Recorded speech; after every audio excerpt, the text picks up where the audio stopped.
Could you do me a massive favour and click follow or subscribe button? It helps the podcast out so much. Welcome back to the Make It Entertain podcast. I'm joined by Nathan Addai, and I came across your podcast. It was actually on Spotify. So when I interviewed Shocker, the rapper, I saw that you obviously did a podcast with him, and I really kind of resonated with yourself and kind of your journey behind like mental roots.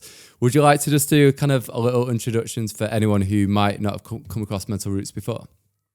Yeah, so my name is Nathan Addai. I am 25, based in Derby at the moment, but as you can tell from my accent, grew up in London. And yeah, I am a multifaceted creative. I like using creativity and media to make a positive difference. And at the moment, that takes the form of my award-winning multimedia brand, Mental Roots, in which I use animation, podcasting, and various creative projects to raise awareness on mental health, particularly in underrepresented communities. So at the moment, the initial focus is Afro-Caribbeans, and yeah, there may be scope to look at other kind of demographics as well. So that's kind of me in a nutshell, but also I dabble, animation is my main thing. I studied that at uni. I started at Ravensbourne Uni and then transferred to University of Derby.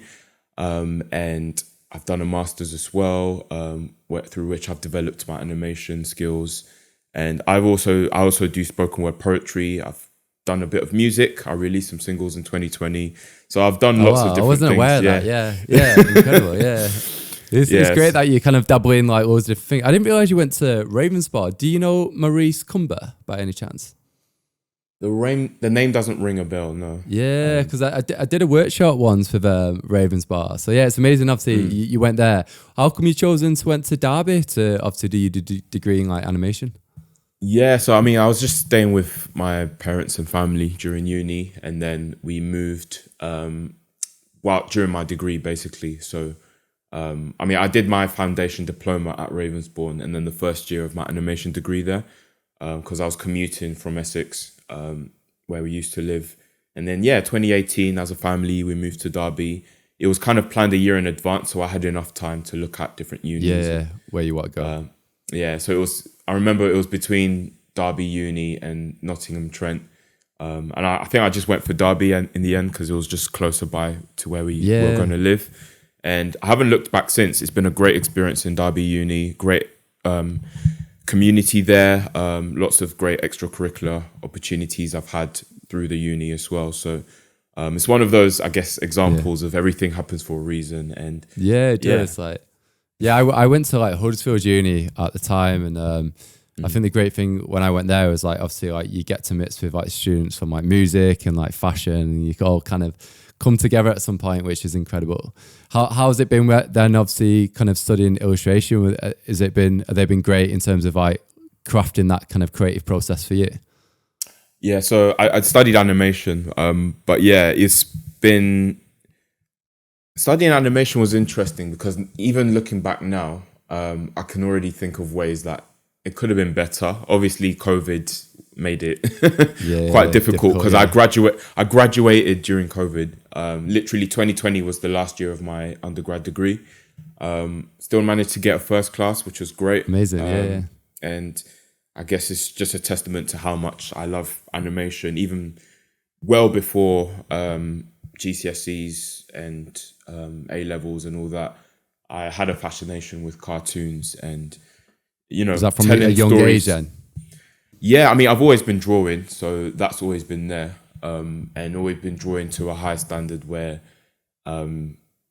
just like with my preschool teachers and then primary teachers and friends, it always amazed them how much detail I had in my drawings. So, it's just, I guess it's one of those, it was meant to be sort of things.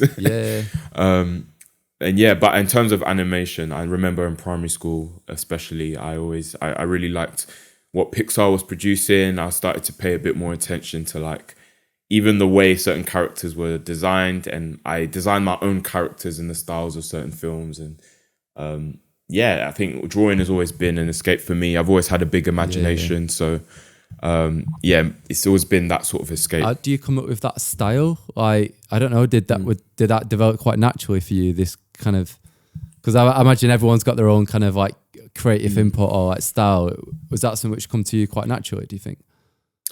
Yeah, so just for context for those listening, my animation style is more 2D. It's digital 2D, so I use computer brushes and stuff to do it. But it has a kind of an organic look to it. So it kind of looks, especially in recent years, more kind of a pastel-y feel to it. So it feels organic, though it's digital. And I don't know, that I kind of just experimented, and I have a fine art background. So, I used to do quite a few paintings during secondary school, A levels. At one point, I tried to sell some paintings. So yeah, like fine art is my background. So I guess with my animation degree, I started learning 3D. I started doing a bit of VR and all these different kinds. And then I just kind of came back full circle and realized I just wanted to use my traditional drawing skills and apply that to animation. And I think in today's climate, it stands out because either things are like very vectorized and clean cut. You're a graphic designer, so you know what I mean. A lot of marketing content today can be very vectorized and clean cut, and I definitely think there's a place for that. There's a lot of 3D stuff that's 3D especially when it comes to Hollywood and stuff. 3D seems to be the easy money grab, but at the same time, 2D seems to be making a bit more of a comeback. There's award-winning short animated films that are very traditional 2D, that we're seeing in recent years, and obviously films like Spider-Man Into the Spider-Verse and the sequel that just came out. I only became aware about that recently. I wasn't aware about it until honestly 2 weeks ago. And someone was like, the new one's come out. I was like, what are you on about? And I was like, oh, you need to watch it. And then I was like, what? It's like comic book 2D kind of style. So it's interesting. And I think with the work what you're doing as well, like you said, because it's not too clean cut, I feel like you can add more personality to the stories you tell, which is great. Yeah. I mean, how's it been with you? Obviously, graduating, has it been hard getting a job in illustration in the creative industry or animation? So I think it has been pretty challenging so far, and even that, because just for context, I graduated about September of 2021 from my master's. It was a 1-year master's in visual communication, and that was a course where I was already planning before COVID to go straight into masters anyway. So it kind of worked in my favor. I was going to ask how come? Because obviously some people, I personally didn't do a masters, but I know some people do, or some people just get a job straight after getting the degree. What was where was your headspace at that time, wanting to kind of do a masters? So I think the masters for me, that was visual communication was just like a general visual arts masters where pretty much it was just open briefs throughout the year. So it's very much whatever your creative pathway is, you can create your own projects, and really you just get assessed on your progression and intentions on where you want to take your career. So very much individually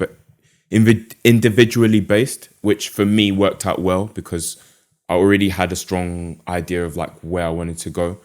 And I was already starting to think about building Mental Roots as a brand, making a sequel to the original film, which was my final piece for the year.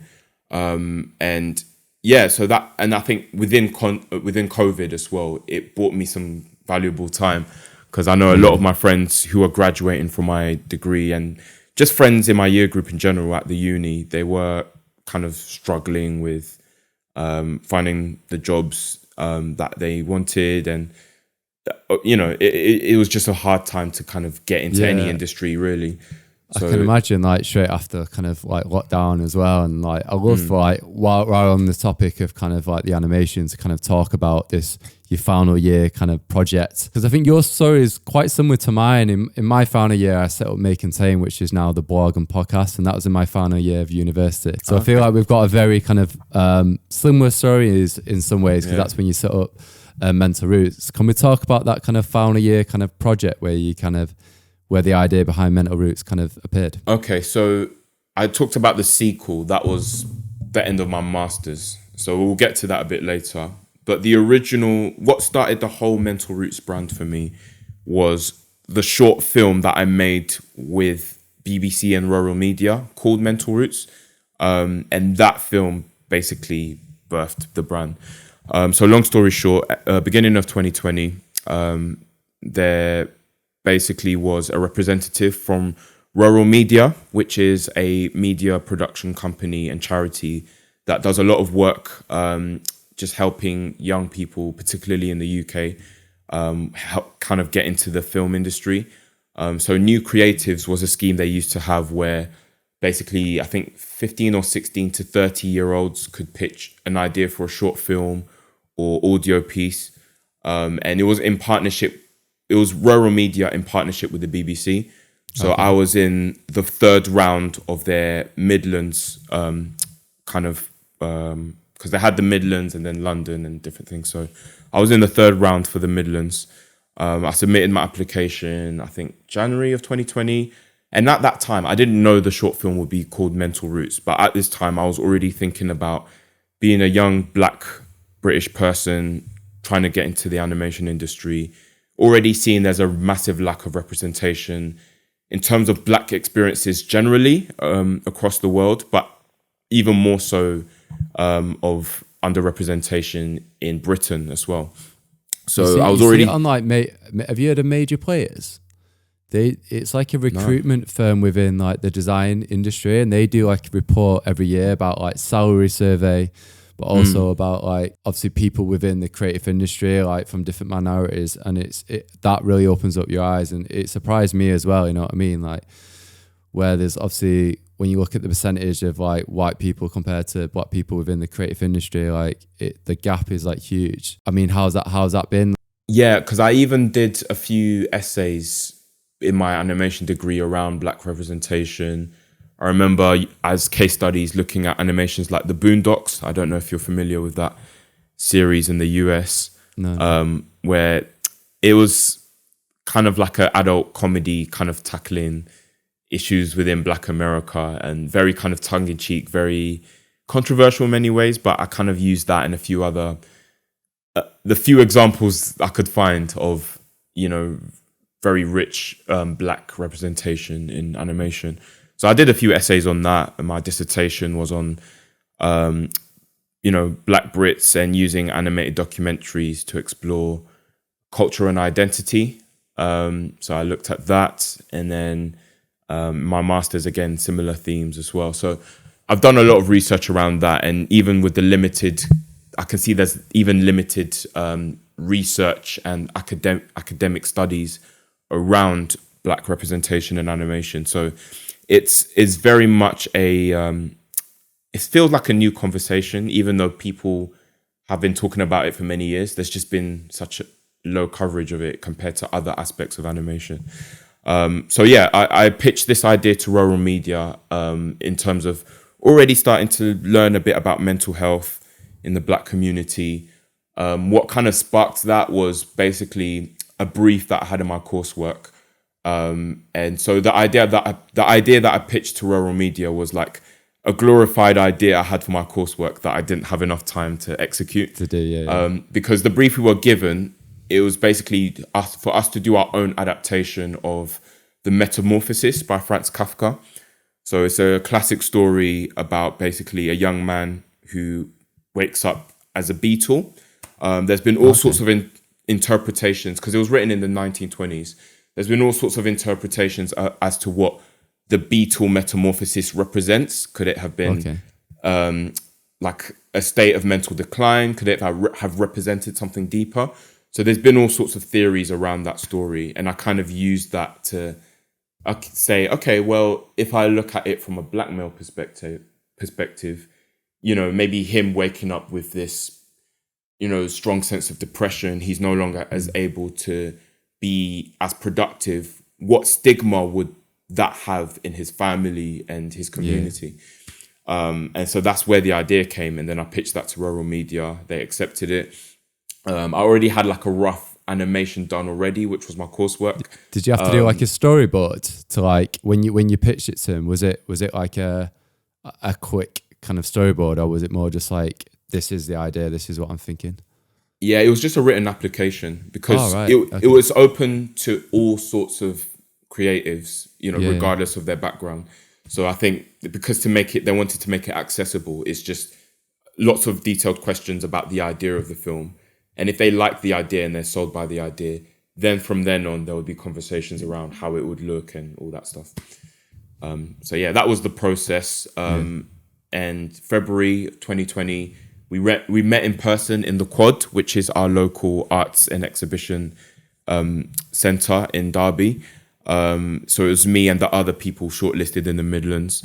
And we got to meet the team in person. Little did we know it would be the only time we'd meet in person. Oh, really? Especially because there was me and another animator selected. So obviously with animation, you can do it remotely. And so we ended up making the whole of the Mental Roots animation remotely over Zoom and Google Drive and using Adobe software.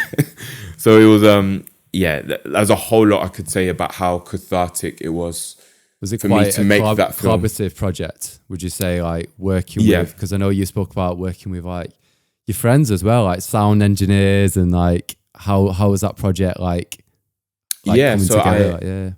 There was a friend of mine, Hashim Darir, he's also based in London, also a black guy as well. He did the same course as me at Derby Uni. He was in the year above. So since he graduated, he had not done any animation work, and working with me on Mental Roots was his first animated paid project since graduating. So it was great to kind of allow him that opportunity in a way. It was him and then another friend that I knew online. I hadn't met him in person, and I have this thing called COVID friends that I made. I don't know if you relate. Lots of people, just networking online, meeting other creatives through like online group chats and things like that. So there was this guy called Jesse Francis, very talented musician based in London, who he's classically trained as well, but also trained with hip hop production, very versatile. I got him involved in the music side of things. So all the music and the switch ups and everything, that's him. And then the rest of the team, Anna, my producer, who was part of Rural Media, she brought in the rest of the team. So I had Sipu Nglovu, who is a Birmingham-based spoken word poet, and he does lots of workshops supporting young people. He kind of mentored me with refining the spoken word narration, because I did spoken word narration for the film as well. And then we had Michelle Brandt, who did some of the animation, very talented animator that Anna brought on board. And then we had Chris Reed, who's a great sound designer from Rural Media. And so, as a team, we really made the vision work. Quite a big team, yeah. Yeah. Well, how long did it take them from start to finish then? Was it over a year, or was it? Yeah, so there was so much going on, because Anna was busy because she was producing other, short films for Rural Media as well. You'll find that with a lot of producers, they have lots of projects going on in tandem. At the same time, yeah. So they are busy people. And just for those who don't know, a producer's job is kind of the admin, making sure everything is running the way that it should with a project.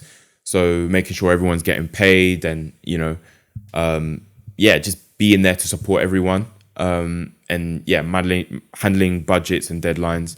Whereas the director is obviously the creative leader. I was the director, so this was my vision. I was leading the creativity behind it. And obviously when you see film credits, the director gets a lot of that credit. So all of that is to say the process, and with a lot of my work, most of the time tends to be pre-production. I think it's unintentional. I just think you spend a lot of months trying to deliberate on the idea, making sure the scripting is good. Yeah. So mind you, this was part-time. This wasn't even part of my degree. It's kind of running from the beginning of 2020. So it's like me finishing my final year, working on my final film, whilst kind of, I was finishing my degree. That as well, I was finishing my degree, and I had Mental Roots on the back burner for a bit. So it was more from the summer holidays onwards that I started putting in a bit more time into Mental Roots. But then as I finished like the Christmas holidays and went into the new year, my lecturer for my master's said that, we can integrate mental roots into your coursework. So that helped relieve a lot of pressure. And yeah, there was just a lot of overlap in different things I was doing. I think creating generally during the pandemic was, although it was kind of stressful because mental roots was like my biggest, most ambitious idea. It was because of the topic and because of COVID happening and then all the BLM stuff happening during the summer. It was a safe place for me to just process everything as well. So I feel like I needed it at that time, and that's what kept me going, creating mental roots. Definitely the timing of everything as well. I imagine like with BLM and everything going on at that time, and obviously like you kind of talking about this as well. I mean, how was it when the video come out? Can we kind of, I mean, was you like overwhelmed by the response to it? Obviously winning awards, and obviously it was like nationwide. I mean, how was that? Obviously seeing it everywhere. So yeah, that flagship film. So yeah, again, a lot of overlap. So just to run up to it, 2020, summer of 2020, I started the Mental Roots podcast, and I used that initially as a bit like a research base, just chatting with other young adults about the challenges that come with being, a quote unquote ethnic minority, and some of the factors that have contributed to disproportionate mental health issues in the Black community. So just having a real chat with other young Black people, and also therapists and activists and people who are doing work to raise awareness on this stuff, it helped really get a broad sense of what I was representing in the film whilst I was making it. But close to the end of 2020 / beginning of 2021, I realized, hang on, we've got a multimedia brand here. The film and the podcast actually complement each other. So that's when I decided to make it a brand. March of 2021 was when we finished production for that first film. And by this time, the podcast was in full swing and people are hearing about it. It was a long wait from March until December of that year, until BBC4 then aired that film. So BBC4 have been premiering the new creative short films. So they'll do it's a bit like Channel 4. They have this thing called Random Acts. I don't know if you're familiar with it. No. Where it's like lots of indie upcoming filmmakers. They have all these short films and they get shown in this program called Random Acts. So it's kind of BBC's version of that, but it's on BBC4. So my one was an animation special. So other young creatives who created animated films, we all got that showcased in that BBC4 program. And then 3 months after that program, we then got our exclusive rights back for our films. So then we were free after those 3 months to re-upload on YouTube and submit to film festivals and all that stuff, which is good because ownership as a creative is important. So that's kind of to give you a sense of the timeline. So really it was in 2022 that I then started to see the impact of the film, and people in the NHS emailing me saying, we've caught wind of this. We're really trying to reach more ethnic minorities with our NHS mental health services, and your film is helpful. Do you mind if we share this with some of the people that we work with? So it's been good to see it make an impact in, I guess, the mental health / social work faculty, but also has made its waves in, I guess, the creative world. So Coventry Uni, they had their first ever film festival in 2022, and I got to win runner-up prize for that in their film festival. Amazing. So I got to network there. I went to the annual Teesside University animation conference that they have, which is internationally recognized. People, practitioners from all across the world go to Teesside Uni every summer to do talks around different topics in animation, and it's a big networking thing. So I got to be one of the youngest speakers there, talking about the Mental Roots brand, talking about the animation, how I want to empower more marginalized people to use this medium for social good.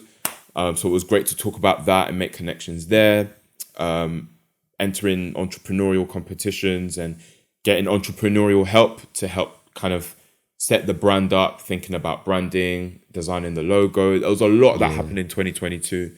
And so, yeah, it was a great year. In terms of the ironic thing is searching for full-time work was a challenge because first half of 2022, I was doing a graduate internship at the uni, and that was with our widening access department.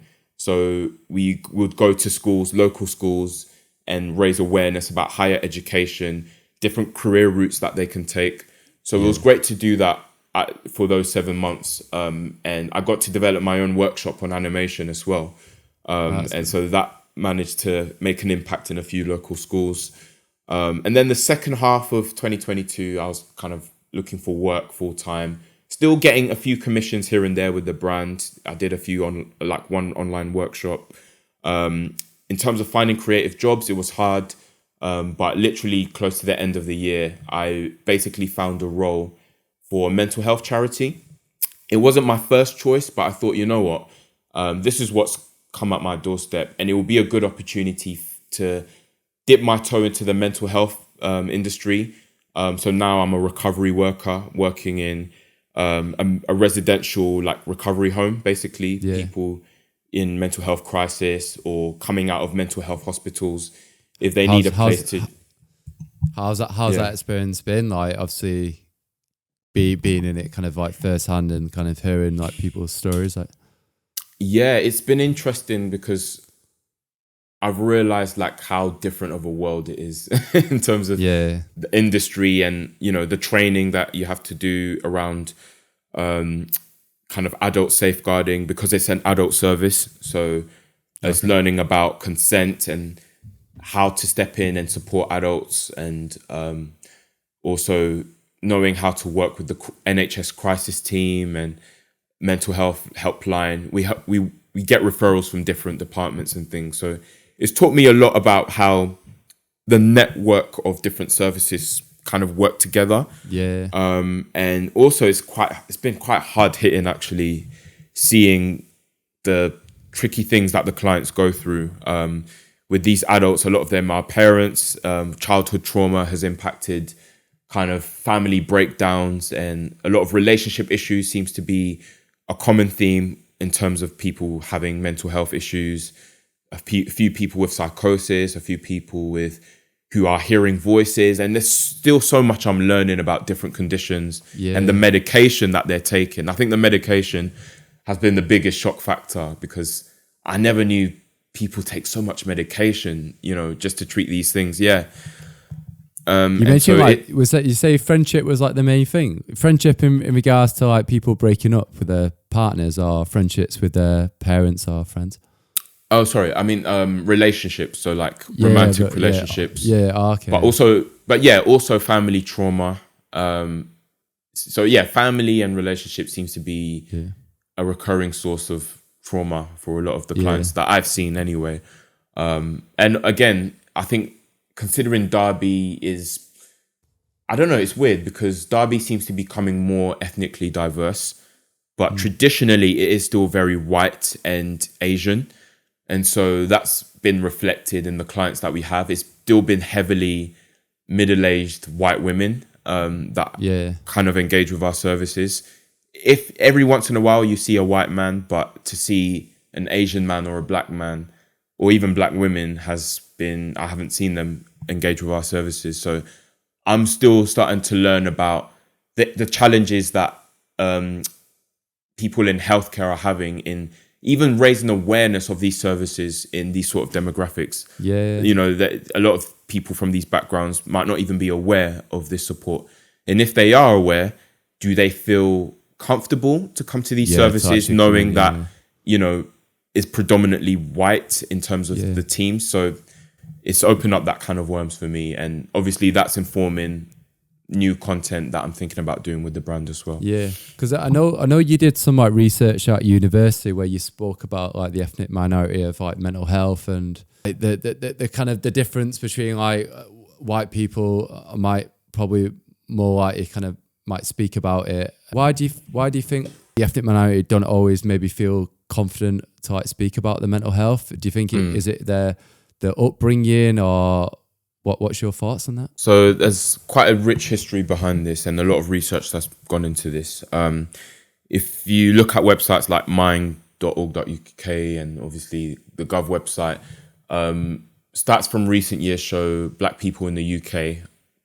I read one stat where black people are up to like 7 times more likely to be sectioned under the Mental Health Act. Oh, wow. And black men, there's even in the States, there's similar stats around black men being the most vulnerable to severe mental health issues, such as schizophrenia. And I think coming to the roots behind, no pun intended there, or actually pun intended, because that's how the whole mental roots idea came, is that there are rich historical and cultural roots behind the stigma in a lot of families generally, but especially in black and even Asian backgrounds as well. I think number one, being considered an ethnic minority, coming from, in a lot of African countries, there's, as much as there's a lot of potential and there's a lot of hope in the talent that comes from Africa, in terms of political corruption, imbalances politically, there's a lot of poverty basically. And a lot of people say, with this comes a poverty mindset. When you go to any marginalized community where survival is the main aim, with that comes a stigma of you don't have time to talk about your feelings because you're just trying to get by, put food on the table, get through whatever you have to get through. And everyone's hurting in a way. So it's like, even those who want to open up, it's like the people and the environment around me does not give me a safe space to open up. And then when it comes to, again, a lot of migrants, a lot of people from the Windrush generation in the Caribbean migrating to the UK, and then obviously experiencing the culture shock of the amount of racism they experienced.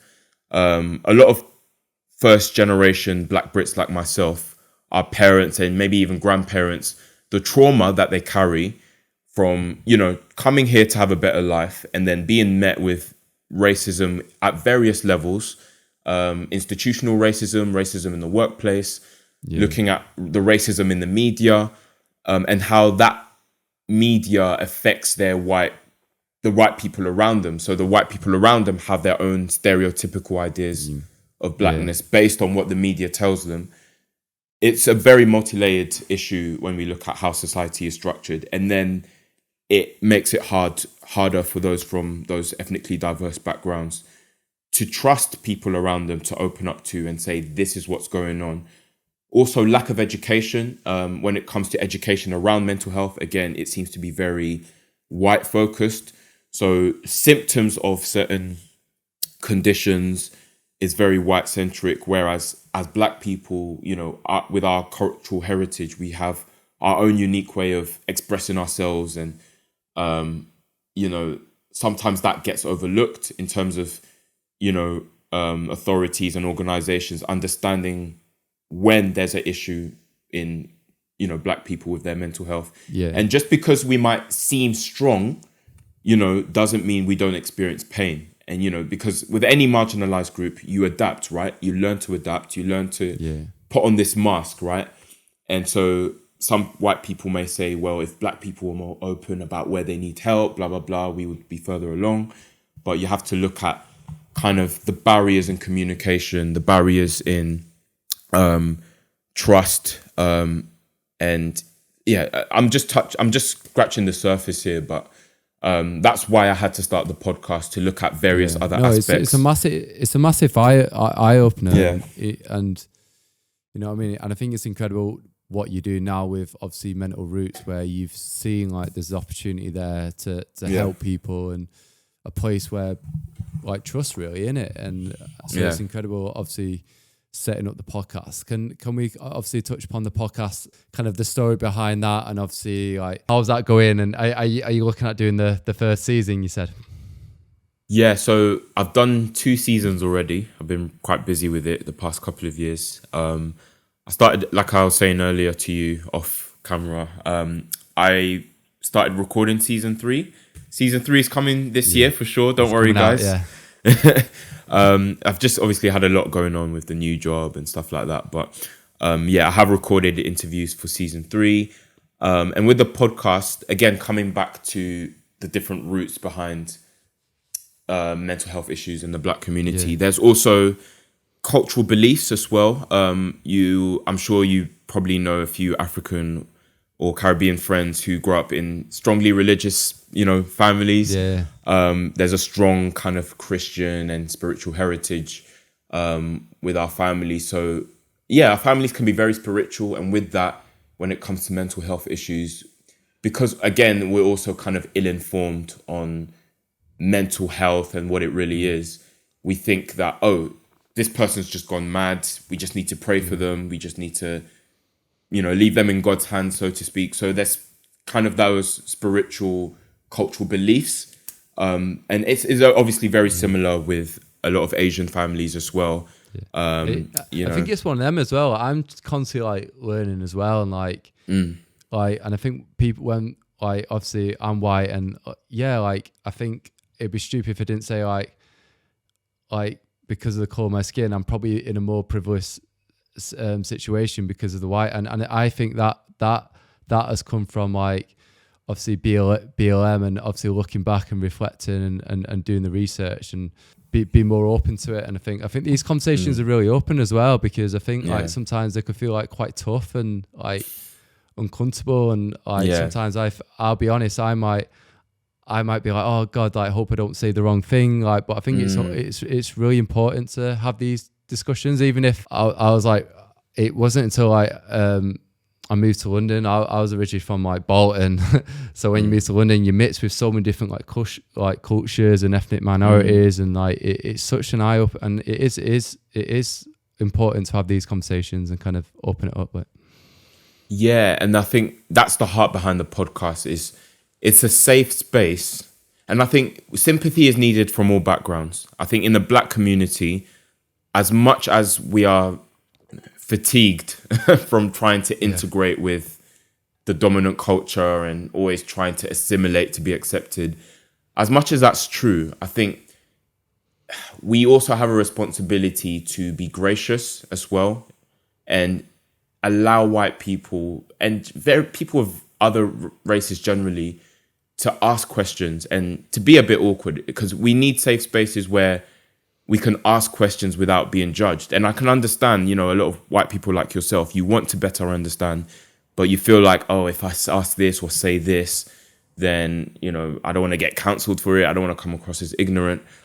What I'm realizing is the more I talk with other kind of young Black adults who have their own interests and backgrounds, the more I realize, actually, we just want honest conversation. And it's okay if you just ask us, why is it that, the way you keep your hair is so important to you in terms of or even why, what is it about maybe being at work that makes it hard for you as a Black person? And just showing that you want to learn, I think, is important, and not being too worried about being politically correct or saying the right thing.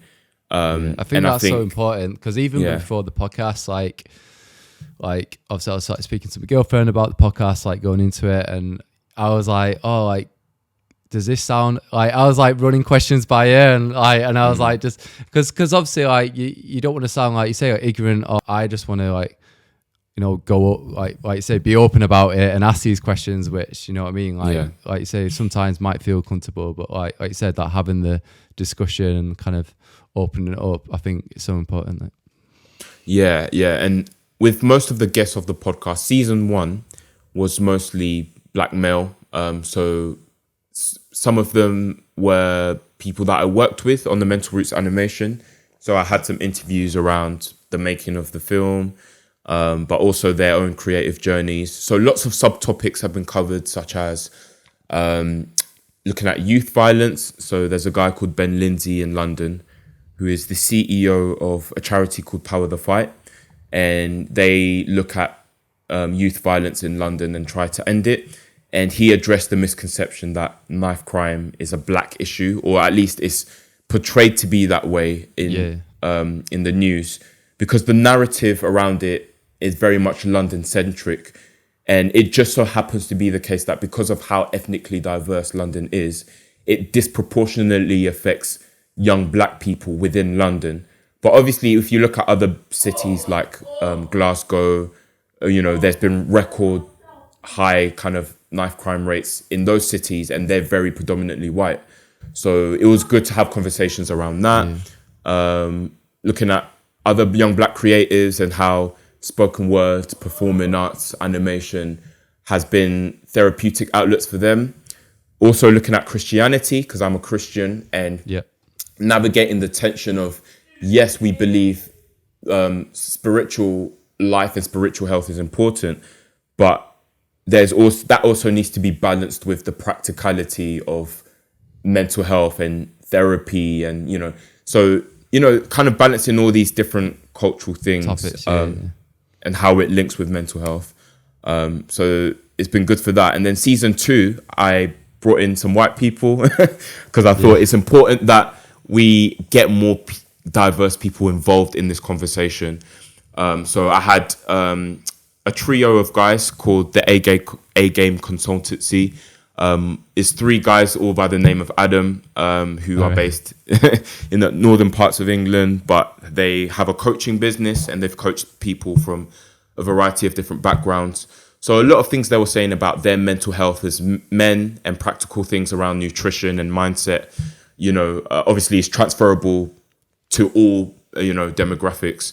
But we also had a little bit of a chat around their perspective on, ethnic diversity within mental health and that representation. So I plan to interview more people from diverse backgrounds especially who are trying to, engage in mental health and are coaches or whatnot. Because again, like you said, we need that bridge to be built, for up. Yeah, absolutely. I was going to ask as well. I was going to ask her actually. How's your mental health been? Like, is that something you've kind of dealt with on this journey yourself? I'm very happy you asked that question, because with mental roots, it's kind of like I didn't know what kind of worms I was opening in terms of the subject matter. Because when you watch the original film, the protagonist in it is a young black male. And obviously, undeniably, there's some of me in that character. The character talks about the pressure he feels as a first generation black Brit of making his family proud. You're a popular thing many ethnic minority kids will hear is, you just have to work twice as hard as your white peers in order to, you just have to put in the extra work, blah, blah, blah, prove yourself, make us proud. And there's just that extra pressure because you know what your parents went through. And it's like, if I complain about what I'm going through, what if my parents minimize that because of what they went through? And so that was would your parents, would you say were your parents like supportive in regards to like your career path, like wanting to kind of go down animation kind of like illustration or did they want you to do something else? So I guess the stereotype of most African parents is you have to be a doctor or a lawyer, you have to be, but to be honest, my parents have been very relatively very open-minded and have always seen in me my creative gift. Sometimes I wonder, maybe it's because it's been so clear that I've been good at the creative stuff that, it's just been a no-brainer to them that, okay, we can clearly see our son is good at this thing, and I think my parents' idea is whatever you do it well. That's always been their message, is, especially as people who believe in God. We believe God gives everyone gifts and desires for a reason. So, my parents I'm thankful, that they've always been encouraging me to, obviously pursue animation, but just make sure that I do it to the best of my ability, and which is great, but I think with that also, because there's not that many, there's creative people in my family, but I don't think anyone has taken it to the extent that I want to take it to, if that makes sense, in terms of a career. I was going to ask, was there anyone like you could like turn to and look, this person, he looks like me, he's achieved X, Y, and Z. Was there anyone you could like turn to at the time? I've had to pull inspiration from various black celebrity role models. In terms of to be honest, in the animation world, until university, when I really started to research that stuff, I didn't see any role models like me in the animation industry. But within the world of rap music and poetry and acting, obviously people like Will Smith. Within the rap world, people like Kanye West, and then looking into Christian rap, people like Governor B in the UK and Lecrae, and seeing more positive rappers as well, inspired me to then think, oh, you know what, I could take inspiration from this art medium and that medium, and I've had to mesh together different black male role models to create my own thing, if that makes sense. Yeah, I get it. But now looking within the world of animation, even now I'm having to rack my brain. There's like independent filmmakers like Mary Martins, Osbert Parker, who they're not famous, but their work has gotten some recognition in the indie film world. So kind of I've started networking with them a little bit as well. And then looking more broadly, the names are escaping me, but I know there's a person who was on the board of directors for the Pixar film Soul. There was a black African-American guy, I forgot his name. There's a studio called Lion Forge Animation that's completely black owned, a big studio based in the US, and they're the team behind the short film Hair Love, which I think it got a Grammy, not a Grammy award. Is it Oscar? No. I think it was Oscars. Yeah. So we're seeing more role models now globally within black animation, so to speak. But I think we're yet to see more multifaceted creatives. I guess like myself, who it's quite a unique thing I'm doing because I've got a bit of spoken word poetry skill and a bit of rap, and merging the sound with the animation, I think is quite a unique thing that I'm not seeing many creatives generally doing, but I think it will inspire hopefully other young black creatives to. I think in your 20s as well, it's about like exploring different mediums and like finding what works for you. And I think like, you've just graduated or you've done your masters, but now this is a time you can have fun with it really and see how far you can push mental roots and, like you say, look at different mediums and different formats where you can really kind of push it into different areas. So it must be quite an exciting time really. Like where do you want to take it in the next 5 years? Do you have an idea of where you kind of see it? Yeah, so with the brand, it's interesting because it's a unique kind of business. It's, I guess, a creative studio and a social enterprise combined. Yeah. Because on one side, there's the original content, here and there when I can, creating the series of short animated films. So I want to do more of those animated films tackling other topics. I did mention the sequel to the original Mental Roots film. So that sequel is called Black Female Living, and that's an animated documentary that takes some of the footage from the podcast. So the idea is the podcast and the animated films will complement each other. Amazing. Where I help to tell the stories of real young black adults and people around their experiences navigating self-care and, different kinds of racism, but also cultural stigmas, all these things that impact their mental health, and telling their stories through the podcast, but then taking that podcast footage and putting animated visuals to it as well. Yeah. Which in itself can be long form, or would it be like short form? Like short form for now, but if I get the funding and I'm able to build a strong enough team, hopefully we can have distribution deals and partnerships with streaming services like Netflix or whatnot, and make maybe feature length animated documentaries or even fictional films that highlight these real issues in marginalized communities when it comes to well-being and cultural identity and all of that stuff. So that's one side of the brand. The other side of the brand, which is more commission-based, freelance-based, is I've already started to have conversations with different youth organizations around any workshops they would like me to do to raise awareness on animation, illustration, other forms of creativity, and how young people can use that to express things that they go through and to address societal issues. So that's the sort of workshop I want to do more of. And as well as if I'm able to develop a team of workshop practitioners, preferably people who come from a professional mental health background and obviously are more experienced in that than I am, developing a range of, professional workshops on men's mental health, black boys' mental health. There's so many different branches that we can take. I think I cut you off before. Yeah, I think I cut you off before when I asked you about have you faced mental health challenges, because I think it was my fault. I asked another question. We kind of like spoke about like your parents. Is that something you've kind of faced along the way?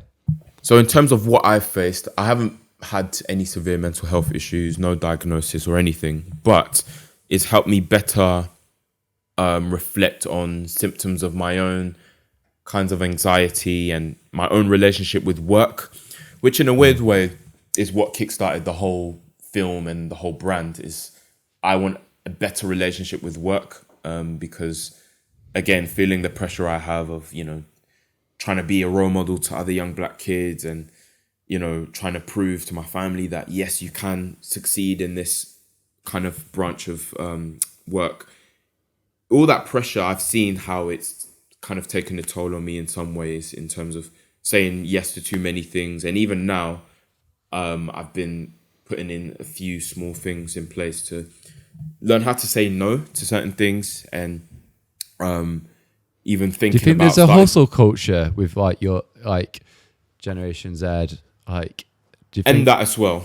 I think social media... There's a lot of pressure of like achieving and like you've got to be the next... Yeah. I don't know, like you always feel like what's the next big thing kind of thing. Yeah, there's pressure on Gen Z with social media, and now everyone wants to be an entrepreneur, it seems. So it's the pressure to kind of, and obviously cost of living and the impact that's having on young adults like myself, pressure to, save up to your first home and all these different things. So it's multi-layered, and I'm learning, the more I think about therapy, actually, the more I think, let me look at different services and what I could benefit from them. Because with a lot of my podcast guests, they talk about the benefit that they've had with therapy, especially having therapy from other black practitioners, people who look like them and reflect their culture. The therapeutic effect of that, is more and more, it's convincing me to do my own research and see how I can get therapy support. So I'm still on my own journey. I'm not pretending to be an expert or even say that I'm practicing all the things that I'm sharing in my work, but it's more of as an advocate, I'm on this journey and I'm taking my followers with me on that journey.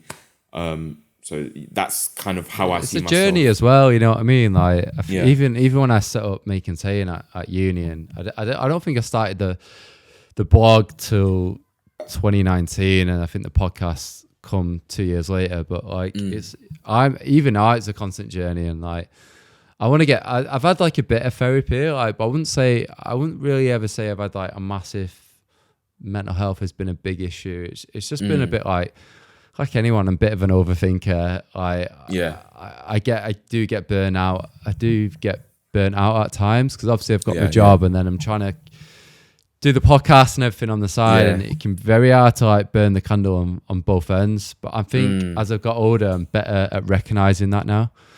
So now, like, I always try and take a bit of time off, kind of thing. But it's really tricky. Yeah, and I think a good thing to close on would be where I'm at now with the brand is, yes, I've mentioned these big things, and there's plenty of other things that I'm planning as well, but I don't want to say too much in advance. But even now, like, again, I'm only 25. Like, I'm just starting to get used to the working world, let alone starting my own business. So it's like, I'm learning to just take things at my own pace. There's all sorts of networking events for different businesses within the Midlands and all these things that I'm hearing about. And I've started to say a no to some of these things, not because I don't want to be getting that networking support and growing the business, but there's only so much I can handle at one time. And, you know, the recognition I've gotten already is enough of an encouragement that this brand will last. I don't have to constantly be running the treadmill and constantly working on the brand in order for it to succeed. It's a marathon as well, you know what I mean? It's a marathon, yeah. You've got years ahead, you know what I mean? Like they always say like 3 years is the magic number. Like 3 years is when the good stuff starts happening. Like it's 3 years of graft, and I mean I don't do it full time, but like I don't get me wrong, like I get like brand deals here, there, and that definitely helps cover the cost of like the podcast equipment or buy new cameras or whatever it is. But I mean, to be honest, I think you're the same page. For me, it's so fulfilling when you see that you reach people and like you made a difference to their life. And for me, that's all I want. And if it does end up being my full-time job, then great. But if not, like I'm happy in my job at the minute. Like I get to design all day. I feel lucky, really. Like, you know what I mean? I'm not doing a job I hate. Like I've got a great team around me in terms of like the people I work with. So don't put too much pressure on yourself. Like.